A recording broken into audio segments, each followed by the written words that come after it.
বিগত 10 বছরের ভেতরে ভারতবর্ষের ডিফেন্স এক্সপোর্টের পরিমাণ 34 গুণ বৃদ্ধি পেয়েছে, যেখানে 2013-14 সালে ভারতবর্ষের ডিফেন্স এক্সপোর্টের পরিমাণ ছিল 686 কোটি টাকা। সেই জায়গায় 2024-25 সালে ডিফেন্স সেক্টরে এক্সপোর্টের পরিমাণ বেড়ে গিয়ে হয়েছে 23,622 কোটি টাকা।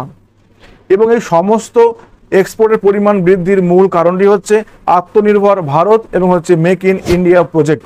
এই দুই প্রজেক্টকে সামনে রেখেই ভারতবর্ষে বর্তমান লক্ষ্য হচ্ছে ভারতকে আরও বেশি আত্মনির্ভরশীল করে তোলা এবং সারা বিশ্বের বাজারে একটা বৃহৎ ডিফেন্স সামগ্রী এক্সপোর্টার হিসেবে নিজেদেরকে তুলে ধরা। ইতিমধ্যে আমাদের ভারতবর্ষের সরকার জোর দিচ্ছে defence manufacturing, launching, production link incentive এর সঙ্গে বিভিন্ন স্কিমস এবং অবশ্যই ডিফেন্স হাবে অনেক বেশি পরিমাণ ইনভেস্টমেন্টের দিকেও জোর দেওয়া হচ্ছে, যাতে করে কিনা সারা বিশ্বের ডিফেন্সিভ সামগ্রীর জন্য যে বিরাট বড় বাজার আছে তা তো ভারতবর্ষ একটা ওপরের সারির দিকে স্থান নিয়ে আসতে পারে। সেই লক্ষ্যেই আমরা এগোচ্ছি এবং তার সঙ্গে আমাদের দুখানা যে প্রজেক্ট মেক ইন ইন্ডিয়া এবং আত্মনির্ভর, এই দুখানা প্রজেক্ট আমাদেরকে ভীষণভাবে সাহায্য করছে।